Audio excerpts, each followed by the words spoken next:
നോക്കൂ നിങ്ങൾ, അല്ലാഹുവിന്റെ റസൂല് പറയുന്നത് ഉദ്ഉല്ലാഹ വ അൻതും മൂഖിനൂന ലിൽ ഇജാബ. നിങ്ങൾ അല്ലാഹുവിനോട് എന്ത് ചോദിക്കുകയാണെങ്കിലും നിങ്ങൾ ആ ചോദ്യത്തിന് ഉത്തരം കിട്ടുമെന്ന പ്രതീക്ഷയോടെ ചോദിക്കണം. തമ്പുരാനേ, ഞാൻ ഒരുപാട് ദോഷം ചെയ്തയാളാണല്ലോ, കുറെ കുറ്റങ്ങൾ ചെയ്തയാളാണല്ലോ, പക്ഷേ നമ്മൾ ചോദിക്കാൻ മടിക്കണ്ട. അങ്ങനെ നമ്മൾ ഇങ്ങനെ നിരന്തരമായി തേടുമ്പോ, അല്ലാഹുവിനോട് നമ്മൾ ഇങ്ങനെ ആവശ്യപ്പെടുമ്പോ, സ്വാഭാവികമായും വിശ്വാസികളെ, എന്റെയും നിങ്ങളുടെയും മനസ്സിൽ പരിവർത്തനങ്ങൾ ഉണ്ടാവും. ആ തേട്ടം മനസ്സിന്റെ ഉള്ളിൽ നിന്ന് വരുമ്പോ നമ്മുടെ മനസ്സിന്റെ ഉള്ളിൽ ഒരുപാട് ഖൈറായ കാര്യങ്ങളുടെ വിചാരങ്ങൾ വരും. ചോദിക്കുന്ന സ്വർഗത്തിന് വേണ്ടിയുള്ള അധ്വാനം നമ്മുടെ മനസ്സിന്റെ അകത്തളങ്ങളിൽ ഉണ്ടാകും. അതുകൊണ്ട് അല്ലാഹുവിനോട് നമ്മൾ ചോദിക്കാൻ മടിക്കരുത്, അല്ലാഹു നമുക്ക് സ്വർഗം തരാൻ. ആ സ്വർഗത്തിലേക്കുള്ള അമലുകൾക്കുള്ള തൗഫീഖിന് വേണ്ടി തേടണം. വെറും സ്വർഗം തേടിയാ പോരാ, അല്ലാഹുവിനോട് തൗഫീഖിന് വേണ്ടി തേടണം. അതാണ് നേരത്തെ ഇവിടെ ഉദ്ഘാടനം ചെയ്ത ഉസ്താദ് പറഞ്ഞത്, അല്ലാഹുമ്മ ബാരിക് ലനാ ഫീ റജബിൻ വ ശഅബാൻ. റജബിലും ശഅബാനിലും ഞങ്ങൾക്ക് ഒരുപാട് അനുഗ്രഹങ്ങൾ ഉണ്ടാകാൻ, അഥവാ ഒരുപാട് അമൽ ചെയ്യുവാനുള്ള സമയമുണ്ടാകാൻ, അതിനുള്ള മനസ്സുണ്ടാകാൻ.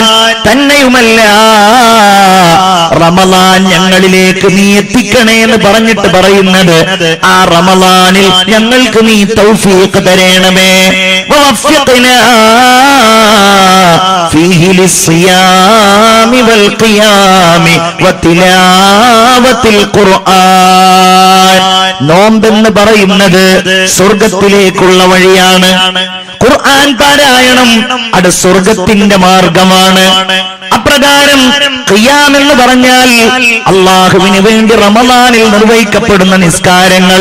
ആ നിസ്കാരം എന്ന് പറഞ്ഞാൽ അത് സ്വർഗത്തിന്റെ താക്കോലാണെന്നാണ് നബിയുനാ മുഹമ്മദ് മുസ്തഫ സല്ലല്ലാഹു അലൈഹി വസല്ലം പറഞ്ഞിട്ടുള്ളത്. അതുകൊണ്ടാണ് അല്ലാഹുവിനോട് ചോദിക്കുന്നത്. വെറുതെ അത് ചെയ്യാനുള്ളതല്ല, അത് ചെയ്യാനുള്ള കാരണം എന്താണ്? അത് സ്വർഗത്തിലേക്കുള്ളതാണ്. അറിയാമല്ലോ, റമളാൻ വന്നാൽ അല്ലാഹു സ്വർഗത്തിന്റെ കവാടങ്ങൾ ഇങ്ങനെ തുറന്നു വെച്ചിരിക്കുകയാണ്. അവസരമുള്ള ആളുകൾക്ക് അത് ഉപയോഗപ്പെടുത്താൻ വേണ്ടി റഹ്മാനായ നാഥൻ സ്വർഗത്തിന്റെ കവാടങ്ങൾ തുറന്നു വെച്ചിരിക്കുകയാണ്. അവിടുന്ന് പറഞ്ഞല്ലോ, സ്വർഗത്തിന് റയ്യാൻ എന്ന് പറയുന്ന ഒരു വാതിലുണ്ട്. അല്ലാഹുവിന്റെ റസൂല് പറയുന്നു, ലാ യദ്ഖുലുഹാ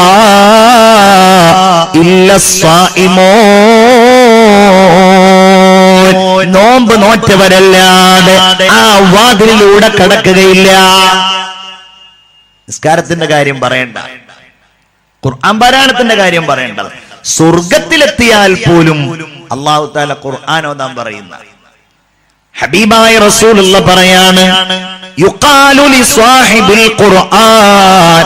ഖുർആനിന്റെ ആളോട് സ്വർഗത്തിൽ വെച്ച് പറയപ്പെടുന്നതാണ്, ഇഖ്റ, നീ ഖുർആൻ ഓത്, വർത്തഖി, എന്നിട്ട് നീ ഇങ്ങനെ ഉയർന്നോ, വറത്തിൽ കമാ തുറത്തിലു ഫിദ്ദുനിയാ, ദുനിയാവിൽ വെച്ച് ഖുർആൻ ഓതിയിരുന്നത് പോലെ നീ ഇവിടെ നിന്നും ഖുർആൻ ഓതിക്കോ.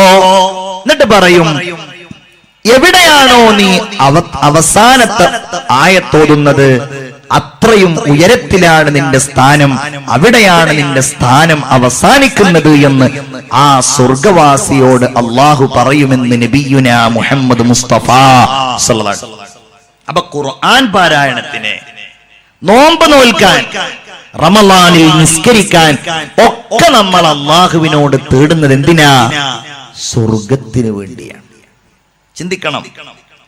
അതിന്റെ വഴികൾ അല്ലാഹു ഇവിടെ ഇങ്ങനെ വിവരിച്ചിരിക്കുകയാണ്. ഹബീബായ മുഹമ്മദ് മുസ്തഫ സല്ലല്ലാഹു അലൈഹി വസല്ലം ലോകത്തെ സ്വർഗത്തിലേക്ക് വിളിച്ചയാളായിരുന്നു. അല്ലാമ ഇഖ്ബാൽ വയോവൃദ്ധനായി പ്രായമേറിയ അവസ്ഥയിൽ അദ്ദേഹത്തിന് ഡൽഹിയിൽ വെച്ചൊരു സ്വീകരണം നൽകപ്പെടുകയുണ്ടായി. അദ്ദേഹം നബിയെ ഒരുപാട് പ്രകീർത്തിച്ച വലിയ ഒരു കവിയാണ്, പ്രവാചക സ്നേഹിയാണ്. അല്ലാമ ഇഖ്ബാലിന് ഡൽഹിയിലെ ആ പരിപാടിയിൽ സ്വാഗതം പറയുന്നയാൾ ഇഖ്ബാലിനെ ഇങ്ങനെ പ്രകീർത്തിച്ചു കൊണ്ടിരിക്കെ, ഇഖ്ബാലിൻ നബിയോടുള്ള ആ സ്നേഹം ഇങ്ങനെ വർണ്ണിച്ചുകൊണ്ടിരിക്കെ, പെട്ടെന്നയാൾ ഒരു കവിത പാടി നബിയെ കുറിച്ച്. റസായേ ഖുദാ റസായേ മുഹമ്മദ് സല്ലല്ലാഹു അലൈഹി വസല്ലമ തങ്ങളെ കുറിച്ച് എന്താണോ അള്ളാഹുവിന്റെ ഇഷ്ടം, അത് തന്നെയാണ് മുഹമ്മദ് റസൂലിന്റെ ഇഷ്ടം എന്ന് പറയുന്ന ആ കവിത അങ്ങ് പാടിയപ്പോൾ അല്ലാമ ഇഖ്ബാൽ തന്റെ ഇരിപ്പിടത്തിൽ നിന്ന് എഴുന്നേറ്റു. സ്വാഗതം പറയുന്നയാളുടെ തോളിൽ പിടിച്ചു. എന്നിട്ട് അയാളോട് മെല്ലെ മന്ത്രിച്ചു, സഹോദരാ, ഒന്ന് മാറി നിൽക്കുമോ? എന്റെ മനസ്സിൽ ഒരു മദ്ഹിന്റെ ഈരടി വരുന്നുണ്ട്, അത് ഞാനൊന്ന് പാടട്ടെ. അയാൾ മാറി നിന്നു. ഇഖ്ബാൽ ജനങ്ങളുടെ മുമ്പിൽ പാടിയതാണ്, ഖുദാനെ ലഗായേ ജന്നത്ത് ഔർ ന സജായേ മുഹമ്മദ്, ഖുദാ ന ലഗായേ ജഹന്നം ഔർ ന ബുജായേ മുഹമ്മദ്. അല്ലാഹു ഒരു സ്വർഗമുണ്ടാക്കി, മുഹമ്മദ് അതിൽ കൊണ്ടുവന്ന ആളുകളെ പാർപ്പിച്ചു. അല്ലാഹു ഒരു നരകമുണ്ടാക്കി, മുഹമ്മദ് അതിനെ ഊതിക്കെടുത്തി. ഇങ്ങനെ ഒരാളെ കുറിച്ച് പറയാൻ കഴിയുമെങ്കിൽ അത് മുഹമ്മദ് നബി അല്ലാതെ മറ്റാരാണ്? പ്രിയപ്പെട്ടവരെ, ആരാണ് ലോകത്തെ സ്വർഗത്തിലേക്ക് വിളിക്കുന്നത്? നമ്മൾ ആഗ്രഹിക്കുന്ന ഏതെങ്കിലും പ്രധാനപ്പെട്ട വ്യക്തിയാണോ? ഏതെങ്കിലും സിനിമാ തമ്പുരാക്കന്മാരാണോ? ഏതെങ്കിലും ഫുട്ബോൾ താരങ്ങളാണോ? മനസ്സിന്റെ ഉള്ളിൽ സ്നേഹത്തോടെ അഭിമാനത്തോടെ നമ്മൾ കാത്തു സൂക്ഷിക്കുന്ന ഏതെങ്കിലും ഭൗതികമായ കാര്യങ്ങളിൽ നമുക്ക് താല്പര്യം ജനിപ്പിക്കുന്ന ആളുകളാണോ? അല്ലല്ലോ. ഈമാനിന്റെ വെളിച്ചം നമുക്ക് പകർന്നു നൽകിയ, എല്ലാ നന്മകളും ലോകത്തിന്റെ മുമ്പിൽ മനോഹരമായി അവതരിപ്പിച്ച ആദരവായ നബി മുഹമ്മദ് മുസ്തഫ സല്ലല്ലാഹു അലൈഹി വസല്ലമ തങ്ങളാണ് ഖുദാനെ ലഗായേ ജന്നത്ത് ഔർ ന സജായേ മുഹമ്മദ്. അല്ലാഹു ഉണ്ടാക്കിയ സ്വർഗത്തെ അലങ്കരിച്ചത്. അല്ലാഹുവിന്റെ റസൂലിന്റെ വർത്തമാനം, സന്തോഷ വാർത്ത സ്വർഗത്തെ കുറിച്ചായി അല്ലേ? നബിയുടെ പ്രത്യേകത എന്താ? നബിയുടെ ഒരു പേര് തന്നെ ബഷീർ എന്നാണ്. നമ്മളെ കുട്ടികൾക്ക് പേരിടും ബഷീർ, അത് ഹബീബായ റസൂലുള്ളാഹിന്റെ പേരാണ്. മുബശ്ശിർ, സന്തോഷം പറയുന്നയാൾ. എന്ത് സന്തോഷാ പറഞ്ഞത്? ദുനിയാവിലുള്ള എന്തെങ്കിലും സന്തോഷാണോ?